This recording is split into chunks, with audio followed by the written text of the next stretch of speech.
Good evening, everyone. Welcome to you all. We will start at 4 p.m. Thank you for your patience.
Good evening, everyone.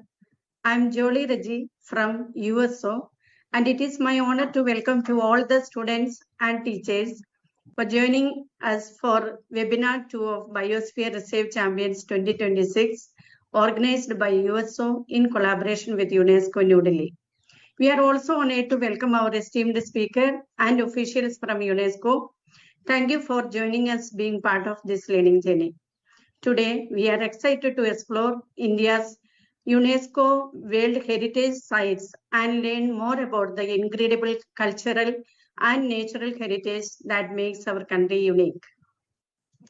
Please note that this section is being recorded.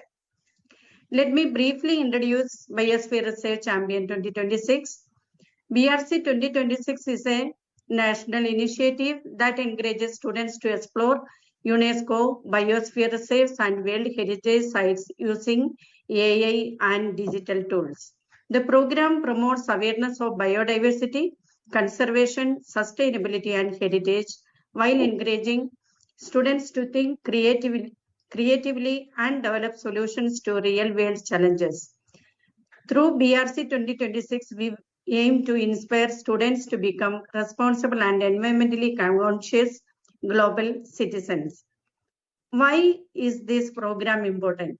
BRC 2026 connects classroom learning with real-world challenges, helping students understand the importance of biodiversity and heritage conservation. It builds research, creativity, critical thinking, and problem-solving skills while encouraging the responsible use of AI and digital tools for a sustainable future. Before we continue, a quick introduction to USO. The United Schools Organization of India, established in 1951, USO is celebrating its 75 years of empowering students through education, innovation, and national learning programs. Through initiatives like Biosphere Reserve Champions 2026, USO inspires young learners to become responsible and global citizens committed to a sustainable future.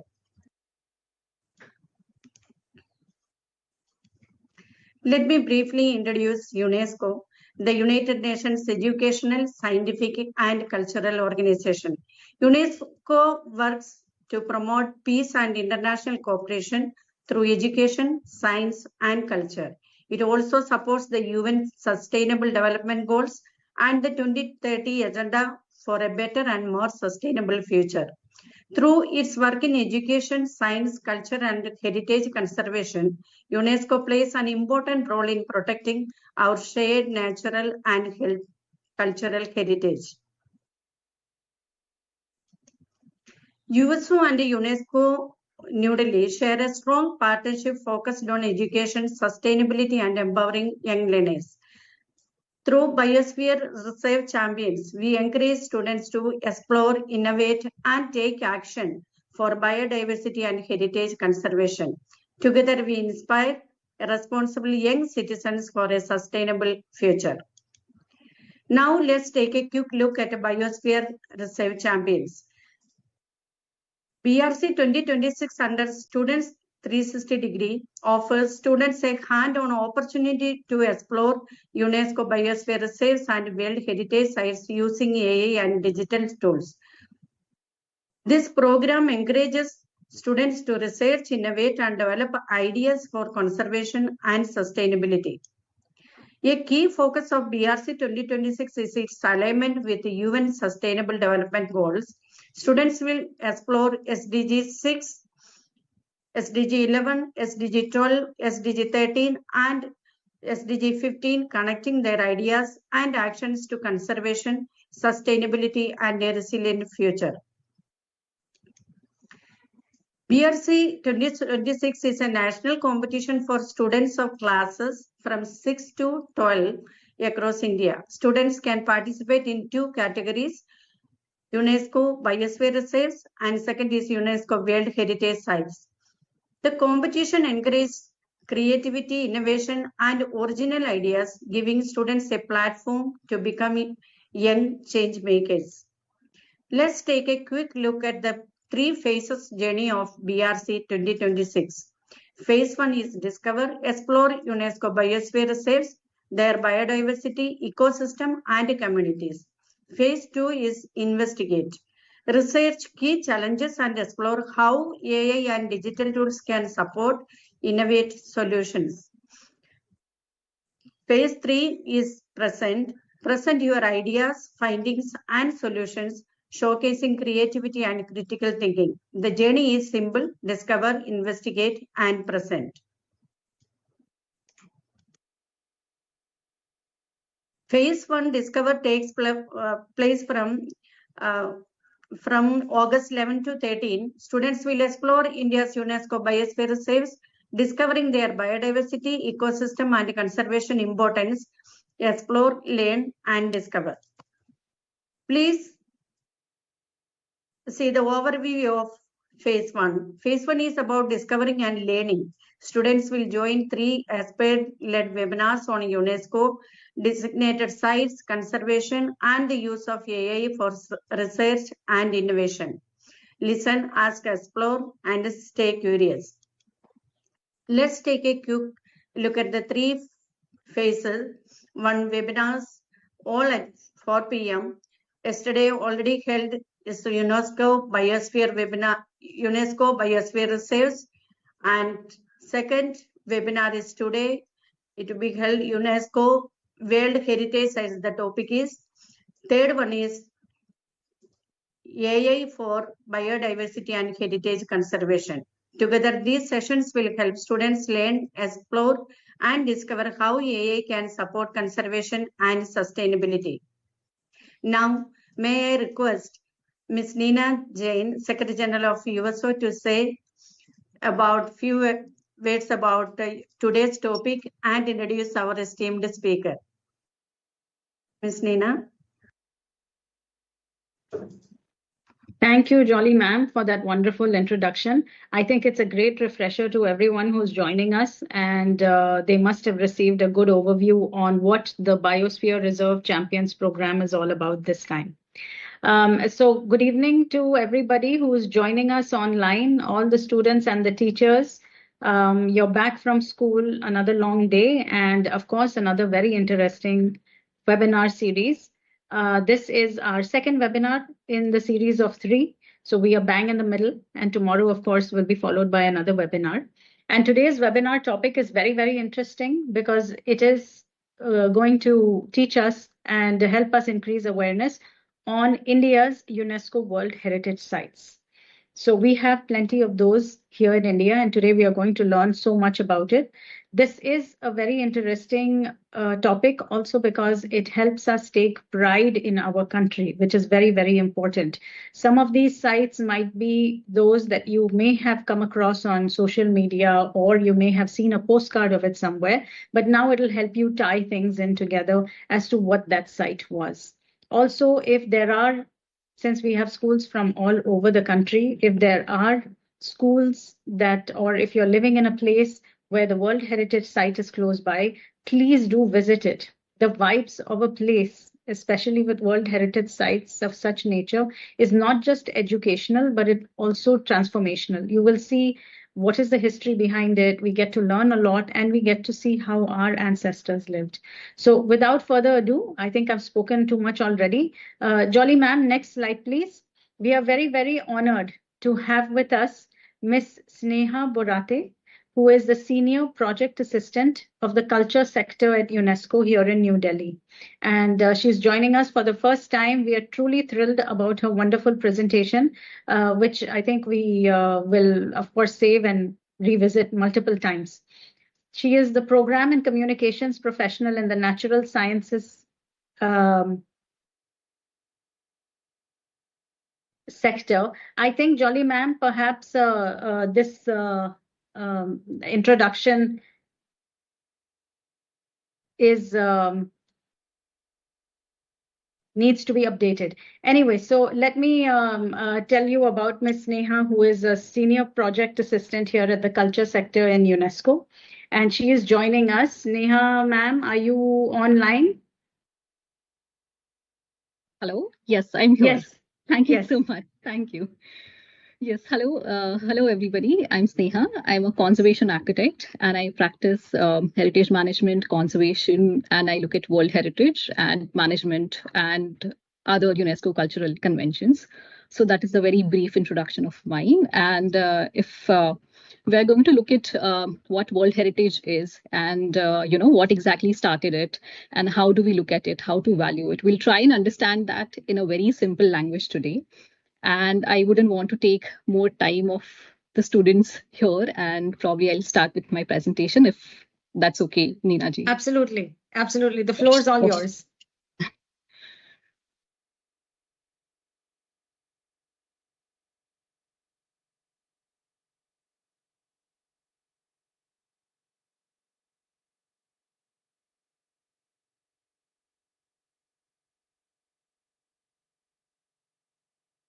Give me a moment.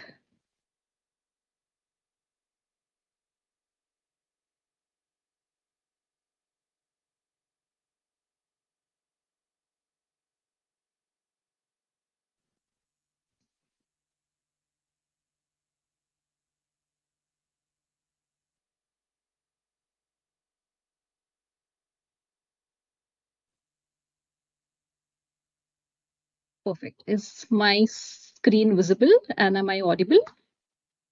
Yes, we can hear you, and we can see the slide as well. If you can turn on your camera. Yes.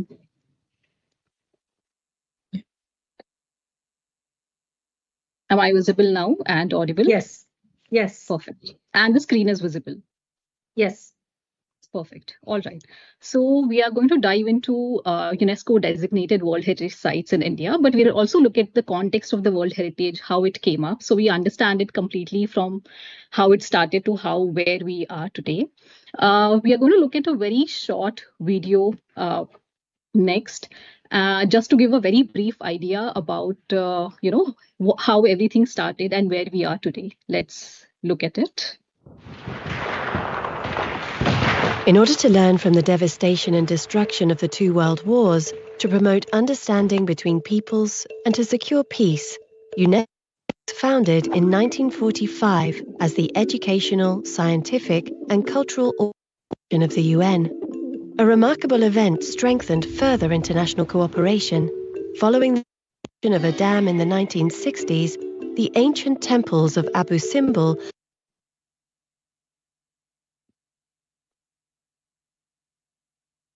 were literally on the verge of sinking. An international rescue mission prevented this by dismantling the monuments and rebuilding them on higher ground. This successful project raised awareness about the fact that all over the world there are places that are of outstanding value to all mankind and which therefore must be protected from threats such as armed conflict, deliberate destruction, economic pressure, natural disasters, and climate change. The idea of the World Heritage was born. In 1972, the first member states of UNESCO signed the World Heritage Convention and committed to preserving natural and cultural monuments and sites of outstanding universal value on their territory. For a site to be included in the World Heritage list, it must first be nominated by the country in which it was located. The nomination is examined by international experts who decide whether the inclusion in the list is justified. Finally, the World Heritage Committee, a body of 21 elected states, takes a vote.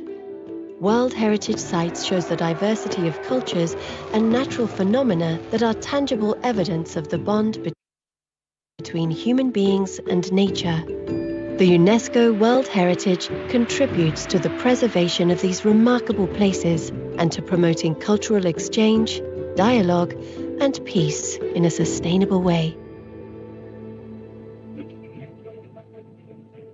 So that gives you an idea about how UNESCO started, how World Heritage Convention started, and what was the aim and objective when it started. So in very simple terms, when you think of a World Heritage site, you can think of the most special places on Earth, not because they are the biggest, not because they are the oldest, but because they are very important and valuable for everybody in the world. And that is how we call them World Heritage sites. They are special, they are important to all of the humanity, and we protect them for future generations. Hence, when a place becomes a World Heritage, it is all of our responsibility to look at it, to protect it, and to safeguard it. And all of the world agrees that everybody together should look after these World Heritage sites. So it's a collective responsibility that we are talking about. As of today, we have 1,273 properties inscribed on the World Heritage List. You can see this map, and all the dots that you see on this map are the World Heritage properties.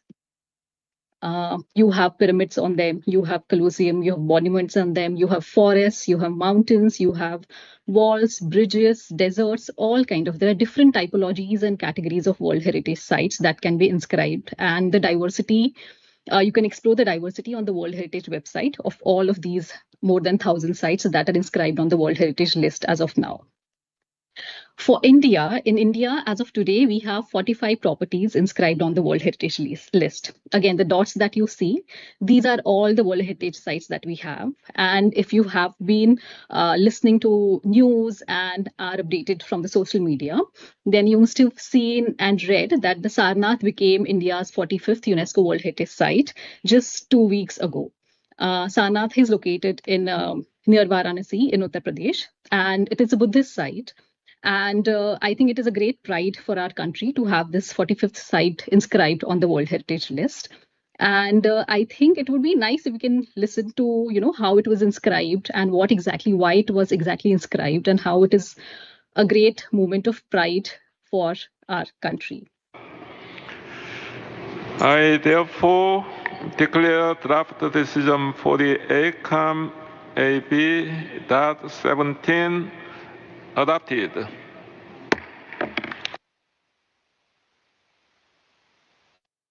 This is from the World Heritage Committee that happened this year in South Korea.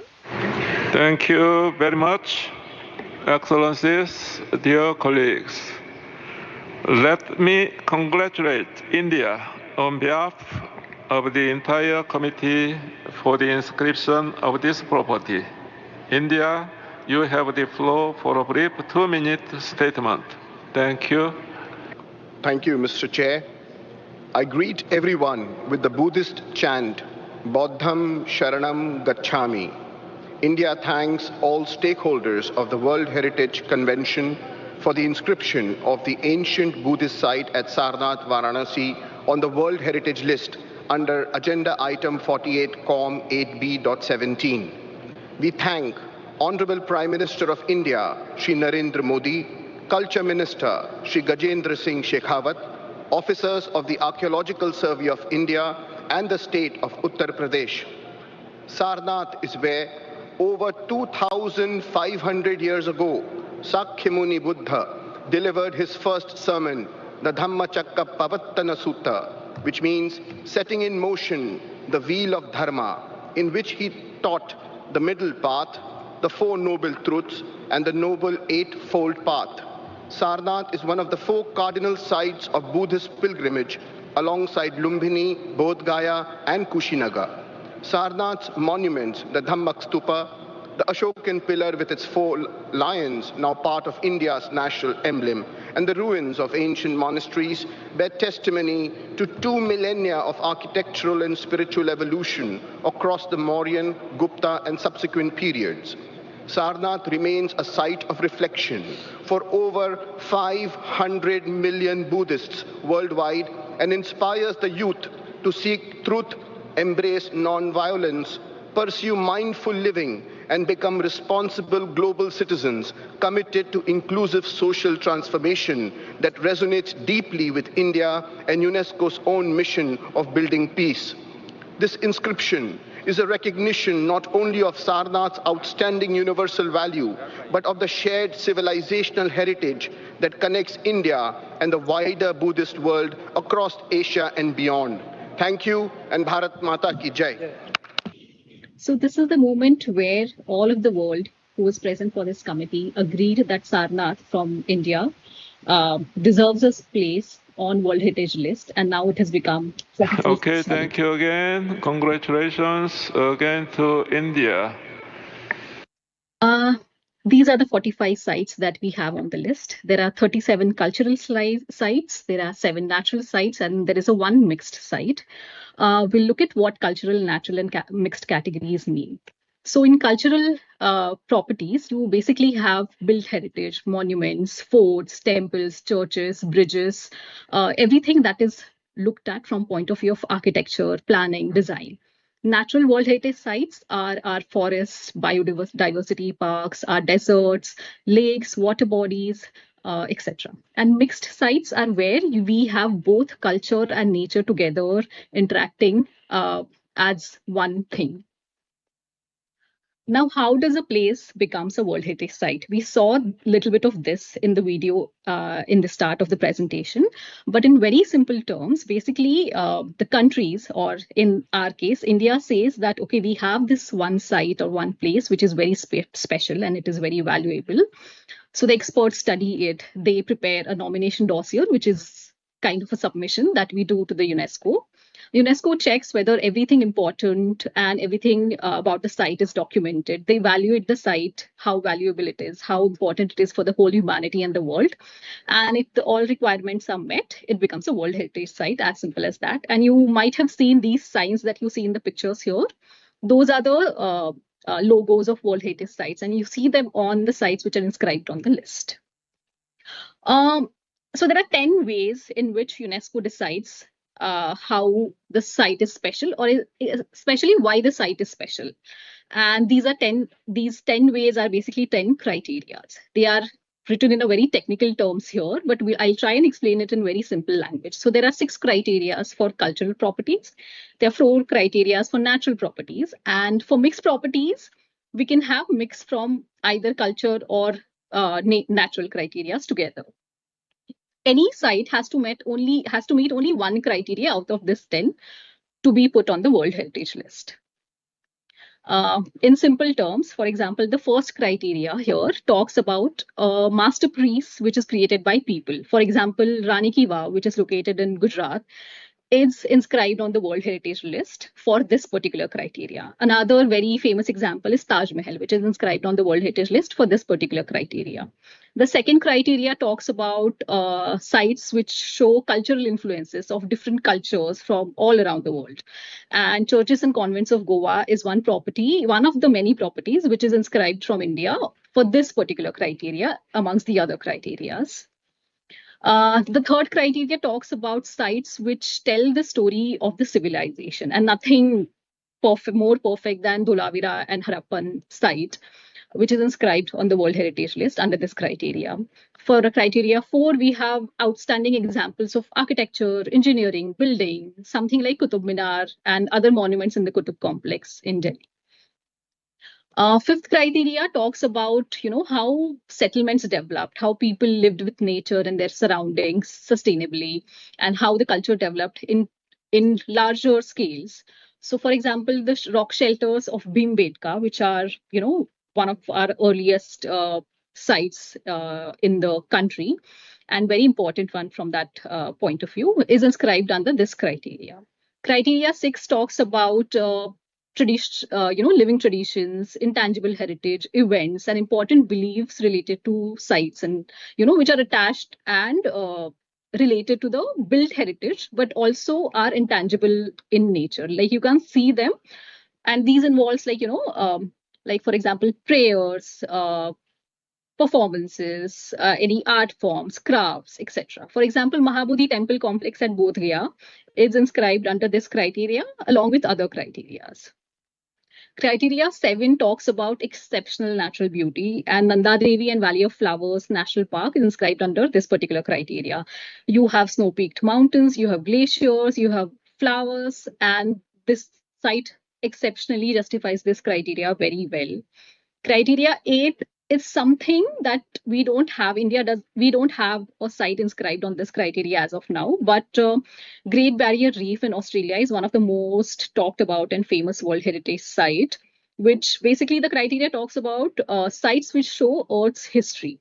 And this is one particular site which shows, world's largest coral reefs and islands and oceans and how they have changed over time. Criteria 9 talks about important natural processes. Western Ghats, which span, from Maharashtra to Goa to Karnataka to Kerala, all 4 states. These are inscribed under criteria 9. And criteria 10 talks about important habitat for wildlife, like our Great Himalayan National Park, where we have snow leopards, deers, and many other plant species and a lot of flora and fauna, which is, very important and valuable for our ecosystem. So in simple terms, these are the 10 criteria or 10 ways by which the World Heritage Sites are evaluated against. But did you also know that, for example, Kaziranga, which is inscribed on the World Heritage list, is one national park or one World Heritage Site which has almost 2/3 of world's one-horned rhinoceros population, which makes it exceptionally unique, but also exceptionally important. And that's why very important to protect and conserve that whole habitat. Even railways can become World Heritage Sites, and we have our mountain railways inscribed on World Heritage Sites, mountain railways from Shimla, Darjeeling, and also Nilgiris. Entire cities can also be part of World Heritage Sites, like we have Jaipur and Ahmedabad. Both the cities are on World Heritage Sites. And also World Heritage Sites can be, ancient, they can be modern, they can be cultural, natural, and even mixed. For example, this Chandigarh, the Likov, who was a very famous architect, his architectural work, which is considered modern architecture, is also part of the World Heritage.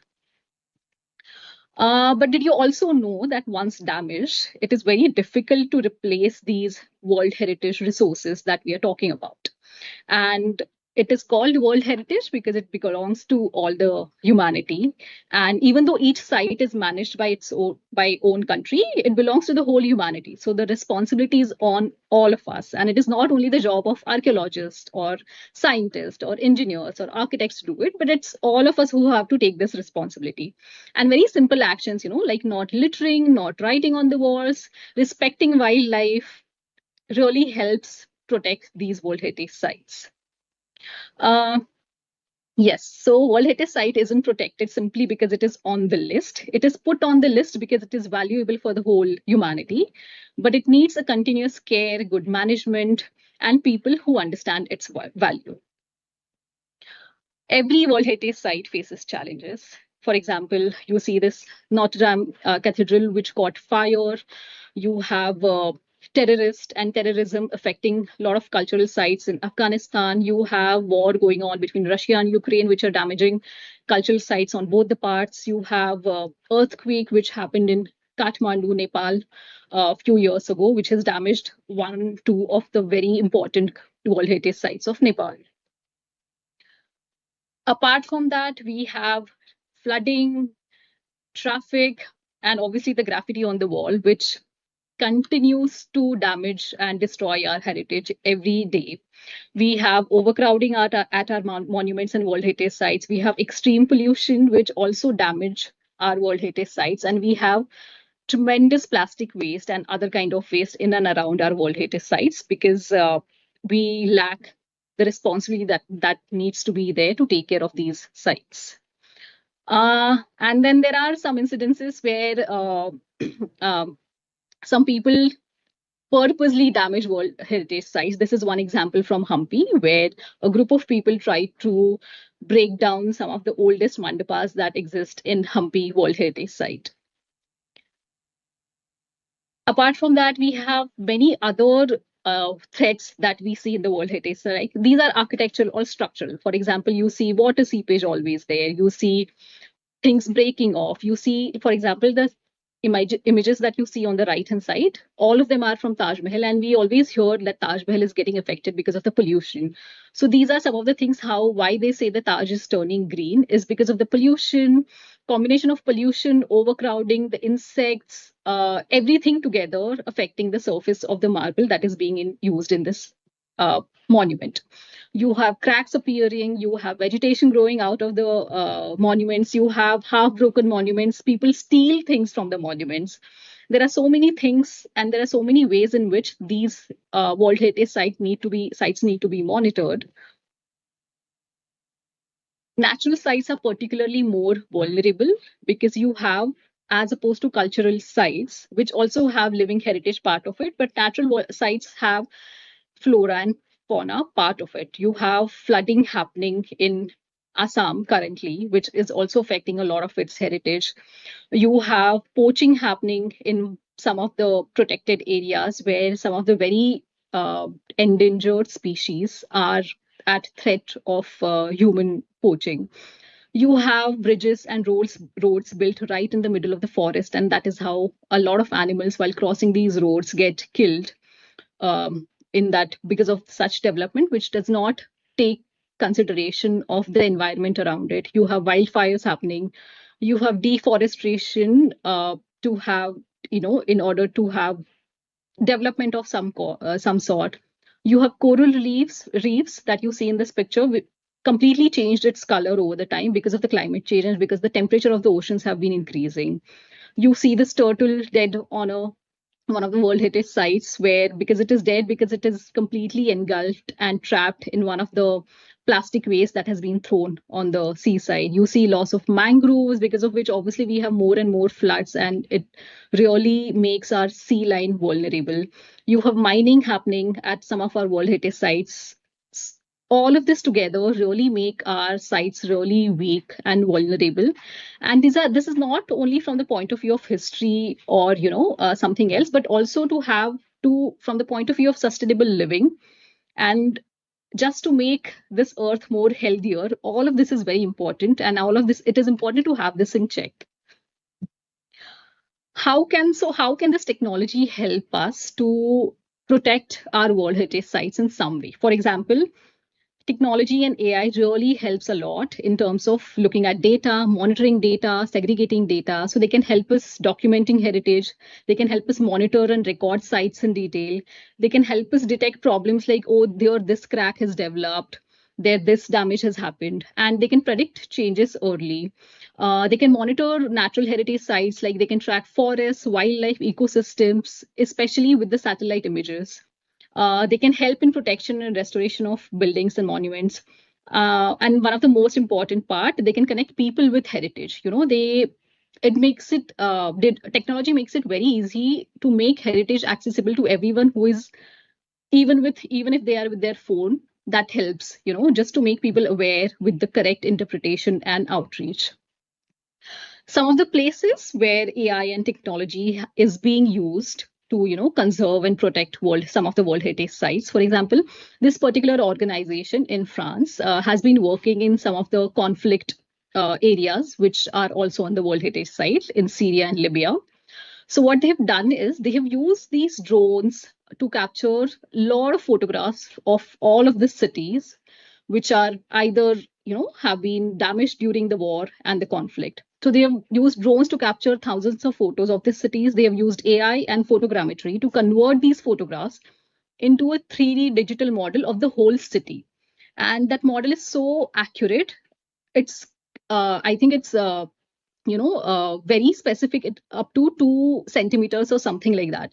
So you can monitor and see how, even if there is little bit of change here and there, you'll be able to identify that. So this creates a very permanent digital record of this heritage site.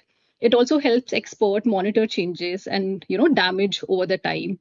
Obviously, it helps in conservation and restoration. And also this digital model helps people around the world to experience this heritage without going there.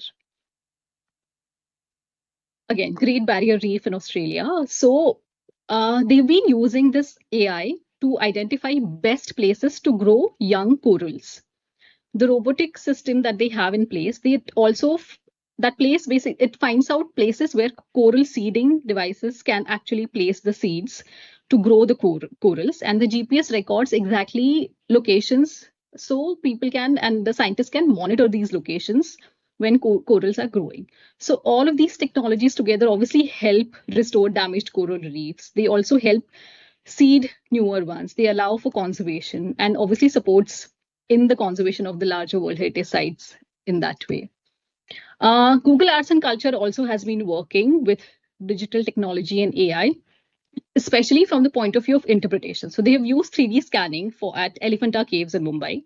And they've used AI to develop these interactive talking tours. They have also created very immersive, very virtual tours. So even if all these things are disabled friendly. So you can, even if you're at home, you can explore these things and make yourself aware of these things. And that way, the value of these World Heritage sites reaches maximum number of people and is available to see and explore to a lot of people because of this technology. What else can AI do for heritage? Like we discussed earlier, it can detect damage, monitor landscape, predict risks, incoming floods, heat, climate change. It can manage visitors. In fact, tourism influx has been one of the biggest issues at many World Heritage sites. So managing visitors, controlling the crowd, technology and AI can definitely help in that. It can also help in preserving living heritage and the traditions and the intangible heritage that I spoke about earlier, which cannot be which is not tangible in terms of material, physical or material entity, but like languages, stories, crafts, traditional knowledge, all this can be recorded and preserved because of AI and AI in a better way. And it makes heritage accessible for everybody. So the future of World Heritage is in your hands and everybody's hand. Just to remember that the World Heritage belongs to all of us. Understanding the problem is the first step towards protecting it. And we look at technology and we see how it can help us find new solutions to protect our World Heritage. And now that you've learned, like, what is World Heritage, what makes it special, what challenges it faces, and how AI can help, now you can, choose your UNESCO site, or probably in general, you can look at sites, identify one challenge, and design solution. You can be as imaginative as you want for protecting any of these sites or all of them together, depending on the challenge that you choose. I have mentioned a website here, which is UNESCO World Heritage Center. If you go to that website, you can explore all the sites from all over the world. And especially if you click on India, you can look at all the World Heritage sites that we have and every information that you need to know from these World Heritage sites.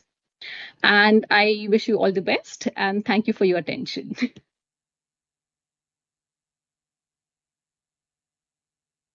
Thank you so much, Ms. Sneha. That was wonderful. I think we learn something every day, and your presentation was indeed very insightful. I loved when you said that the future of all of these sites lies in our hands, because it does. We are also part of the problem. I think the problem in all of these sites is twofold. One is natural, which is not in our control, but whatever is man initiated. Induced. Man-induced. Yes. Induced, such as littering and graffiti, and all of those things need to stop. And this is why I often say it's very important for us to have pride, to take pride in our country, especially the sites. I mean, we have to take pride, of course, in all of the the sites that you've mentioned across the world, but especially when it comes to India, we have to take pride in it and value it. Absolutely. Which, of course, I'm sure all the students that are listening to us and are joining us online will certainly do, as their teachers will emphasize this. Now, I had a question. I know that we're waiting for some questions from the others, but I had a question vis-a-vis the sites that you mentioned. Is it likely that there is a certain amount of overlap, or there are some sites which are both in as a biosphere reserve, a designated biosphere reserve site, and as well on the World Heritage list? Is that likely? Because I thought I saw Nanda Devi on one of them. Yes. There is overlap sometimes, because these are different frameworks which have come at different points as UNESCO was also developing. So depending on how it is evaluated, some sites are also put on in different frameworks. So yes, there is an overlap sometimes. I see. Which only emphasizes on the value of that site. So, indeed, yes. Indeed. So for all the students that are online, and I don't know if there are any questions, Anjali, if you can see if there are any questions and send them, we can discuss it while Ms. Sneha is here with us.